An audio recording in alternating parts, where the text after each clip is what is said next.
Hello everyone, welcome back. And let's see today's problem, that is product of array except self.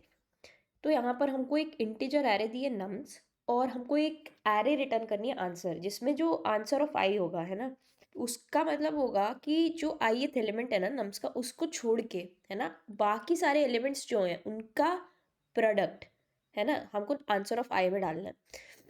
ठीक है, तो जैसे अगर हमको ये एरे दी है तो हमको अगर फर्स्ट जीरोथ एलिमेंट के लिए आंसर बनाना है तो हम क्या करेंगे, इसको छोड़ के जो बाकी एलिमेंट्स है ना 2 3 4 इनको मल्टीप्लाई कर देंगे और यहाँ पे आप देख सकते हो 24 आ गया। ठीक है, सिमिलरली 2 के लिए देखें तो क्या आना चाहिए, 3 × 4 × 1 विच इज़ 12 है ना। तो 2 को छोड़ के बचे हुए जो एलिमेंट्स हैं नम्स के वो हमें मल्टीप्लाई करने हैं। ठीक है, और यहाँ पे ये लिखा है कि प्रोडक्ट ऑफ एनी प्रीफिक्स और suffix of nums is guaranteed to fit in a 32 bit integer. तो ये बस ये लिखा हुआ है जितने भी प्रोडक्ट आएंगे ना, ये जो एरे बन रही है लास्ट में, ये सारे ही इंटीजर वैल्यू ही होंगे, ये गारंटीड है। ठीक है, और हमें क्या करना है, हमको लिखनी है एक एल्गोरिदम जो चलती है big O of N time में, दैट इज लीनियर टाइम। ठीक है, तो देखते हैं कैसे करेंगे। So obviously brute force approaches बहुत ही ज़्यादा क्लियर है। पहले तो एक बार आंसर एरे बना लेते हैं ना। तो आंसर एरे में हम क्या कर रहे होंगे, इसके लिए अगर हम बनाएंगे तो ये एलिमेंट्स मल्टीप्लाई करेंगे। ठीक है, तो आ जाएगा हमारा 24। इसके लिए बनाएंगे तो हम क्या मल्टीप्लाई करेंगे, 1 से 3 और 4 को मल्टीप्लाई करेंगे तो आ जाएगा 12। उसके बाद इसके लिए आंसर बनाएंगे तो 1 और 2 को मल्टीप्लाई करेंगे किससे, 4 से, तो आ जाएगा 8। और फिर 4 के लिए बनाएंगे तो 1 × 2 × 3 विच इज़ 6। ये हमारी आंसर एरे बननी चाहिए। ठीक है, अब इसका big O of N square solution तो बहुत ही ईजी है कि हम हर एलिमेंट के लिए दोबारा से आइटरेट करेंगे एरे में और फिर प्रोडक्ट कैलकुलेट कर लेंगे, आउटपुट कर देंगे। बट ऑब्वियसली हम ये नहीं लगा सकते, तो इसको हम लीनियर टाइम में कैसे कन्वर्ट करें। ठीक है, तो यहाँ ना इन्होंने यहीं पर this is like enough to give you a hint कि यहाँ पे प्रीफिक्स और सफिक्स एरे का यूज़ किया जा सकता है। ठीक है, तो दैट इज़ इट। हम big O of N time में कन्वर्ट करने के लिए यहाँ पे prefix array as well as suffix array का यूज़ करने वाले हैं। ठीक है, तो अभी हम बनाते हैं प्रीफिक्स और सफिक्स एरे। ठीक है, तो पहली चीज़ तो ये कि प्रीफिक्स एरे हम कैसे बनाएंगे, हम बनाएंगे प्रीफिक्स एरे सेम साइज का नम्स के। ठीक है, और अभी प्रीफिक्स एरे को हमें फिल करना है, तो कैसे फिल करेंगे, देखो प्रीफिक्स एरे का जो पहला एलिमेंट होगा ना उसको हम क्या रखेंगे, 1 रखेंगे। क्यों रखेंगे, देखो हम क्या करने वाले हैं, जैसे इन्होंने लिखा हमें क्या करना है, प्रीफिक्स सफिक्स ऑफ नम्स है ना, उसको मल्टीप्लाई करना है। बेसिकली यहाँ पे जो वैल्यू आएगी और सफिक्स में यहाँ पे जो वैल्यू आएगी उसको मल्टीप्लाई करके हम आंसर निकालेंगे। कैसे होगा ये, है ना, प्रीफिक्स में हम क्या करेंगे, यहाँ से मल्टीप्लाई करना स्टार्ट करेंगे एलिमेंट्स को, सफिक्स के लिए हम पीछे से मल्टीप्लाई करना स्टार्ट करेंगे। ठीक है, तो आप यहाँ से ही सपोज कर सकते हो, अगर मैं सफिक्स को पीछे से भर रही हूँ है ना, पीछे से आइटरेट करके, तो मतलब जो सफिक्स का पहला एलिमेंट होगा उसका मल्टीप्लिकेशन पूरी एरे के बराबर होगा। ठीक है, सिमिलरली अगर मैं प्रीफिक्स की बात करूँ है ना, अगर मुझे यहाँ पे कैलकुलेट करना है इस एलिमेंट के लिए आंसर, तो प्रीफिक्स यहाँ से पूरा जो लास्ट एलिमेंट होगा प्रीफिक्स का वो ऑलरेडी स्टार्टिंग से कैलकुलेट करके आ रहा है। तो ऑब्वियसली अब जैसे मैं 3 की बात करूँ है ना, 3 यहाँ पर है तो मैं, ये मेरा प्रीफिक्स है, तो मैं प्रीफिक्स एरे बना लूँगी, तो मैं यहाँ तक का, इस पर्टिकुलर इंडेक्स तक का, इसी पर्टिकुलर इंडेक्स पे प्रोडक्ट स्टोर कर लूँगी।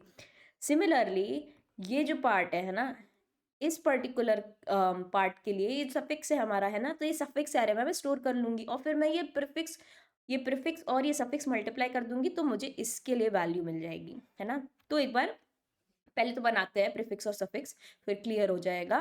ठीक है, तो प्रीफिक्स में मैंने कहा पहला एलिमेंट तो 1 होगा, सिमिलरली जब हम सफिक्स बनाएंगे it will also be of the same size, और लास्ट वाला एलिमेंट को हम 1 रख देंगे, क्योंकि लास्ट वाले, इसके लिए जब हम आउटपुट करेंगे तो हमें ऑब्वियसली 4 इंटू करके नहीं करना है ना, हमें तो ये 3 वैल्यूज चाहिए।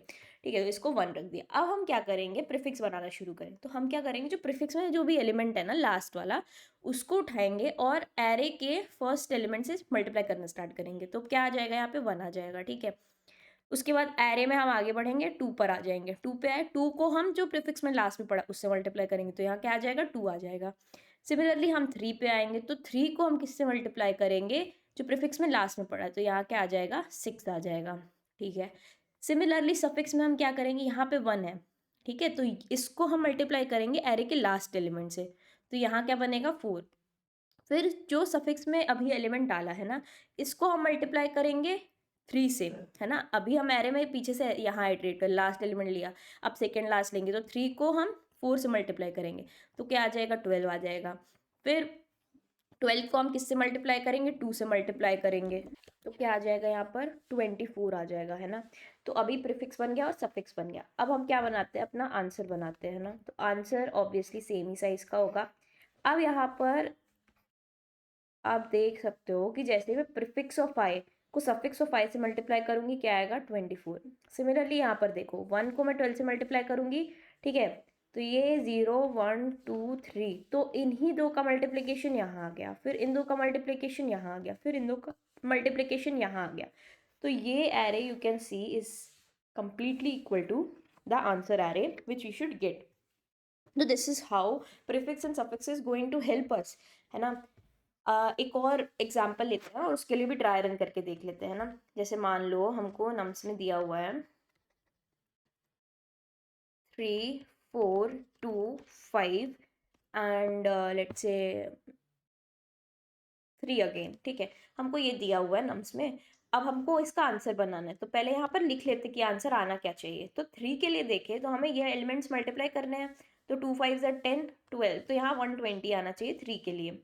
अब 4 के लिए हम देखें तो ये वाला पार्ट है ना, तो 30 इंटू 3 विच इज 90, तो यहाँ पर 90 आना चाहिए। 2 के लिए देखें तो 12 इंटू 5 60 इंटू 3 विच इज 180, ठीक है। तो 180 आ जाना चाहिए यहाँ पर। इसके बाद हम 5 के लिए बनाते हैं, तो 5 के लिए क्या आना चाहिए हमारे पास, 3 into 4 into 2 which is 24 into 3 which is 72, है ना। तो ये आ जाएगा। इसके बाद हम 3 के लिए देखें तो क्या आएगा, ये तो 10 हो गया, 10 इंटू 12 फिर से 3 के लिए यहाँ 120 आ जाएगा। तो ये हमारा आंसर आना चाहिए, ठीक है। तो अब हम फिर से क्या करते हैं, प्रीफिक्स और सफिक्स बनाते हैं अपना, ठीक है। तो हाँ बनाते हैं हम अपना प्रीफिक्स। फिर से क्या होगा, प्रीफिक्स क्या होना चाहिए, सेम साइज का होना चाहिए एज दैट ऑफ हमारा जो एरे है, ठीक है। और प्रीफिक्स का पहला एलिमेंट 1 होना चाहिए।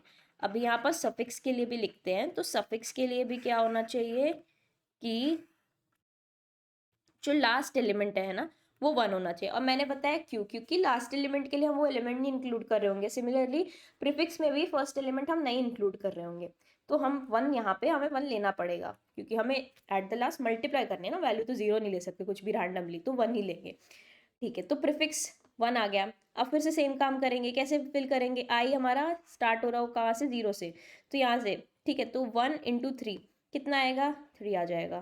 फिर 3 इंटू 4 विच इज़ 12, फिर 12 इंटू 2 विच इज़ 24, फिर 24 इंटू 5 विच इज़ 120, है ना, ठीक है। ये आ गया। इसके बाद फिर हम सफिक्स बनाते हैं, तो 1 इंटू आई कहाँ से स्टार्ट हो रहा होगा, एन से स्टार्ट हो रहा होगा, है ना। तो लास्ट एलिमेंट है 3, 1 इंटू 3 3 रख दिया यहाँ पर, फिर 5 से मल्टीप्लाई कर रहे होंगे, ठीक है। तो 3 इंटू 5 15 रख दिया, ठीक है। फिर 15 को 2 से मल्टीप्लाई करेंगे तो क्या आ जाएगा, 30 आ जाएगा। फिर 30 इंटू 4 विच इज़ 120। अभी देखो, अब प्रीफिक्स और सफिक्स से फिर से आंसर बनाते हैं, तो यहाँ से स्टार्ट करेंगे ना, 0 1 2 3 4, ठीक है। दूसरा पेन ले लेते हैं, ठीक है। अभी देखो आंसर को बनाते हैं, फिर से सेम ही साइज का लेंगे, है ना, आंसर को भी। तो यहाँ पे देखो 120 आ जाएगा, 1 इंटू 120, फिर 3 इंटू 30 90 आ गया, फिर 12 इंटू 15 180 आ गया, फिर 24 इंटू 3 72 आ गया, फिर 120 इंटू 1 120 आ गया। सो ये इसके सेम है ना, ये दोनों ही सेम है एकदम। तो बेसिकली हमने प्रीफिक्स और सफिक्स बना के अपना आंसर बना लिया। तो दिस इज हाउ। अब प्रीफिक्स बनाने में कितना टाइम लगेगा, बिग O ऑफ n का, सफिक्स बनाने में कितना टाइम लगेगा, बिग O ऑफ n का। उसके बाद आंसर बनाने में कितना टाइम लगेगा, हमें सिर्फ प्रीफिक्स और सफिक्स में साइमल्टेनियसली हमको आइट्रेट करना है और उनका ith एलिमेंट मल्टीप्लाई करना है और आंसर में डाल देना है, तो फिर से big O of n time लगेगा, है ना। तो आई होप लॉजिक अप्रोच दोनों ही चीज़ समझ आ गई होगी। अब इसका ना कोड देख लेते हैं जल्दी से। ऑल राइट, तो यहाँ पर देख लेते हैं, ये रहा इसका कोड। तो यहाँ पे मैंने, वैसे तो मैंने लॉन्ग लॉन्ग ले लिया, आप इंटीजर भी ले लोगे, उन्होंने कह रखा है कि इंटीजर में ही वैल्यू फिट हो जाएगी, तो इंटीजर भी ले सकते हैं। तो पहले तो बनाया प्रीफिक्स सफिक्स सेम साइज का, जो कि हमारा एरे साइज है। फिर प्रीफिक्स के पहले एलिमेंट को 0 कर दिया, सफिक्स के लास्ट एलिमेंट को 1 कर दिया, सफिक्स के लास्ट एलिमेंट को भी 1 कर दिया। फिर यहाँ हम प्रीफिक्स एरे बना रहे हैं। कैसे बना रहे हैं? जो प्रीफिक्स का लास्ट एलिमेंट था उसको नम्स के 0th एलिमेंट से स्टार्ट करेंगे, ठीक है। तो यहाँ पे अगर मैं जाऊँ, it will take some time. तो यहाँ पे यू कैन सी कि हम क्या कर रहे हैं, प्रीफिक्स का ये एलिमेंट ले रहे हैं, ठीक है, प्रीफिक्स का ये वाला एलिमेंट ले रहे हैं और नम्स का ये वाला एलिमेंट ले रहे हैं, ठीक है। तो प्रीफिक्स का ये एलिमेंट हम प्रीफिक्स में 1 वाली इंडेक्स को फिल कर रहे हैं। कैसे? नम्स की 0th इंडेक्स लेके और प्रीफिक्स की 0th इंडेक्स लेके, तो बेसिकली i-1, क्योंकि यहाँ इटरेशन हम 1 से स्टार्ट कर रहे हैं, ठीक है। तो ये हो गया। सिमिलरली सफिक्स के लिए हम i+1 वैल्यू ले रहे हैं और नम्स पे भी i+1 ले रहे हैं। क्यों? क्योंकि यहाँ पे हम आइट्रेशन ही -2 से स्टार्ट करें, तो लास्ट एलिमेंट होगा -1, जो कि +1 करने पे आ जाएगा। सिमिलरली सफिक्स का भी हम लास्ट एलिमेंट ले रहे होंगे, है ना, जो लास्ट इंडेक्स पे फील्ड है। तो सफिक्स एरे बन गई। इसके बाद हमने आंसर डिक्लेयर किया और आंसर हमने कैसे कैलकुलेट किया? Prefix of I suffix of I को सिंपली मल्टीप्लाई कर दिया और इसके बाद इसको रिटर्न कर दिया। तो ऐसे हम इसको आराम से big O of n time में सॉल्व कर सकते हैं।